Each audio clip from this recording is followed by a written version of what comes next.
அன்பு நட்புகளுக்கு இனிய வணக்கம். இன்றைய திருக்குறளும் மென்பொருளும் அதிகாரம் துறவு உரைத்தல். அதாவது நாணத்தை எப்படி துறக்கிறார்கள் காதலர்கள் என்பதை உரைக்கும் அதிகாரம். 1131வது குறள். காமம் உழந்து வருந்தினார்க்கு ஏமம் மடல் அல்லது இல்லை வலி. காமம் உழந்து வருந்தினார்க்கு ஏமம் மடல் அல்லது இல்லை வலி.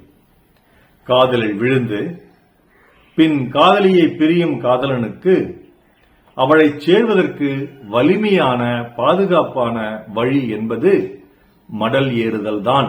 இதை தவிர அவனுக்கு வேறு வழி இல்லை. Nothing else is stronger and safe support than riding on the palm leaves horse publicly to expose his separation from his lover.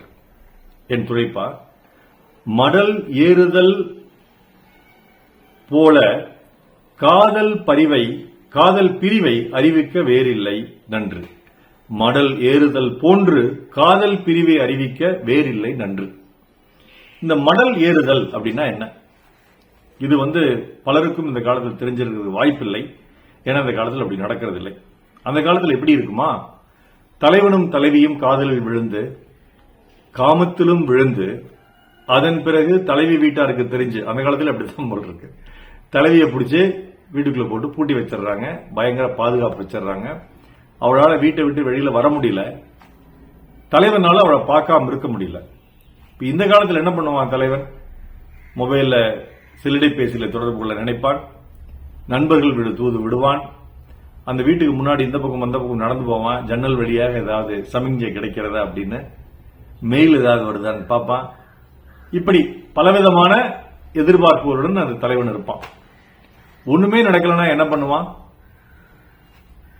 ஒரு வீடியோ போட்டு விடுவான் பேர் சொல்லாம. அப்புறம் நான் கையை அறுத்துக்கிறேன் அப்படின்னு மிரட்டுவான். அப்புறம் நான் விஷம் குடிச்சிருவேன் அப்படின்னு மிரட்டுவான். இல்ல உன்னை கொலை பண்ணுவேன் அப்படின்னு மிரட்டுவான். இல்ல எதுவுமே மிரட்டாம பண்ணிடுவான். ஒன்னா தற்கொலை பண்ணிக்குவான், அதை கொலை பண்ணிடுவான். இப்படிதான் அந்த காலத்தில் நடக்குது.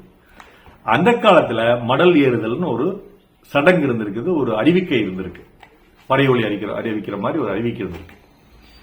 காதலியை பிரிந்த காதலன் மீண்டும் காதலியிடம் சேருவதற்காக என்ன செய்வானா, இந்த பனைமரம் இருக்கு இல்லைங்களா, பனைமரம், அதனுடைய ஓலைகள்லாம் எப்படி இருக்கும், அப்படியே முள்ளா நீடிட்டு இருக்கும். அதை வச்சுக்கிட்டு, அந்த பனைமடல் ஓலையை வச்சுக்கிட்டு ஒரு பொய் குதிரையை செய்வானாம். அந்த குதிரை மேல இவன் ஏறி வந்துக்குவானா, கையில ஒரு குச்சி வச்சிருப்பானா, அந்த குச்சியில துணியில அந்த காதலினோட முகம் மறைஞ்சிருக்குமா, அல்லது கையில ஒரு பனையோலையே வச்சிருப்பானா, வச்சுக்கிட்டு அந்த காதலி பேரை சொல்லிக்கிட்டே இருப்பானா. இந்த பனையால் வேயப்பட்ட அந்த பொம்மை குதிரை மாதிரியும் இருக்கலாம், யானை மாதிரியும் இருக்கலாமா. பல நேரங்கள் நம்ம குதிரை மாதிரி செஞ்சா யானை மாதிரி ஆயிரும், யானை மாதிரி செஞ்சா குரங்கு மாதிரி ஆயிரும். ஆனா அந்த காலத்துல அதெல்லாம் சிறப்பா செஞ்சிருக்காங்க. அது மேல அவன் உட்காந்துக்குவானா தலைவன். இந்த தலைவனை சுத்தி ஒரு வெட்டி கூட்டம் இருக்குல்ல, இப்பவும் சுத்திட்டு இருக்குது இல்ல, தோழர்கள் என்ற கூட்டம். அந்த கூட்டம் ஒரு கயிறு வச்சு கட்டி அந்த மடலை இழுத்துக்கிட்டு போகுமா, பனை மடலை இழுத்துக்கிட்டு போகுமா.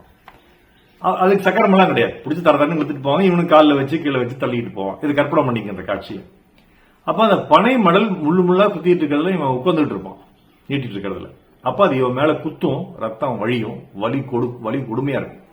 சில பேர் அழகெல்லாம் குத்திட்டு போவாங்க இல்லையா, அந்த மாதிரி வலி நிறைய இருக்கும் அவனுக்கு. வழி நெடுக வலி இருக்கும். அவன் அந்த பெண்ணுடைய பேரை சொல்லிக்கிட்டே போவான், அல்லது அந்த உருவம் பொறிச்சுட்டே போவான்.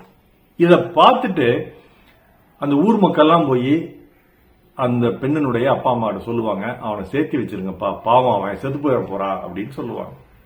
இப்படிங்கிறதுக்காக அவன் சொல்றான். ஒருவேளை எதுக்கு அவங்க மசியலனா அப்புறம் போய் அவன் தன்னுடைய வாழ்க்கையை முடிச்சுப்பான். இந்த மாதிரி ஒரு காட்சி அந்த கடலில் நடந்திருக்குது. அந்த பெண்ணினுடைய மனதை கரைய வைப்பதற்கு, மீண்டும் அவர்கள் சேருவதற்கு இப்படி மடல் ஏறுவதை தவிர வலிமையானதும் பாதுகாப்பானதும் வேறு இல்லைன்னு உள்ளவர் சொல்றாரு. வலிமை சரி, இது உலகம் பூரா தெரியுது, ஊர் பூரா தெரியுது. அந்த தலைவனுடைய நாணமே அழிஞ்சு போகுது, தலைவனுடைய நாணமும் சேர்ந்து கெட்டு போகுது. ஏன்னா அவளை பத்தி எங்க சொல்றதுனால எப்படி இது பாதுகாப்புன்னு சொல்றான்?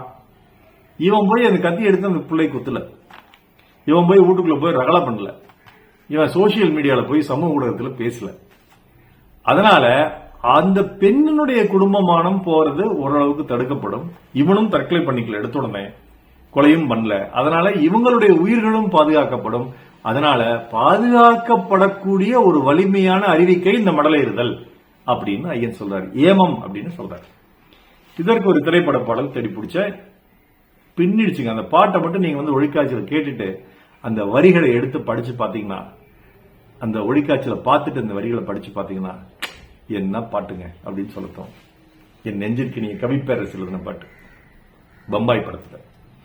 உயிரே உயிரே வந்து என்னோடு கலந்து விடு, உயிரே உயிரே என்னை உன்னோடு கலந்து விடு, நினைவே நினைவே எந்த நெஞ்சோடு கலந்து விடு, நிலவே நிலவே இந்த விண்ணோடு கலந்து விடு. காதல் இருந்தால் எந்தன் கண்ணோடு கலந்து விடு, காலம் தடுத்தால் என்னை மண்ணோடு கலந்து விடு,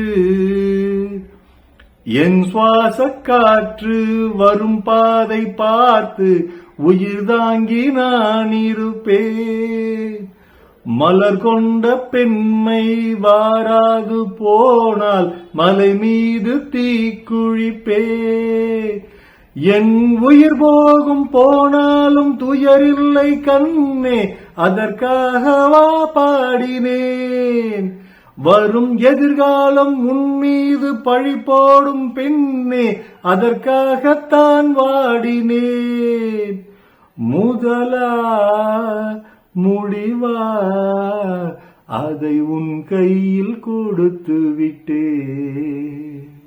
என்ன பாட்டுங்க. இதத்தான் வள்ளுவர் சொல்றாரு, காமம் உழந்து வருந்தினார்க்கு ஏமம் மடல் அல்லது இல்லை வழி. நான் சிறக்க தமிழ் வாழ்த்துகள். மருத்துவர் ராம செல்வரங்கம், விஷயத்திரலியா, விடிய அகாடமி, சேலம், கள்ளக்குறிச்சி, அரூர், ஈரோடு, கனகபாளையம், நாள். நன்றி. Doctor Selvakar YouTube channel share பண்ணுங்க, லைக் பண்ணுங்க, கமெண்ட் பண்ணுங்க, சப்ஸ்கிரைப் பண்ணுங்க. வணக்கம்.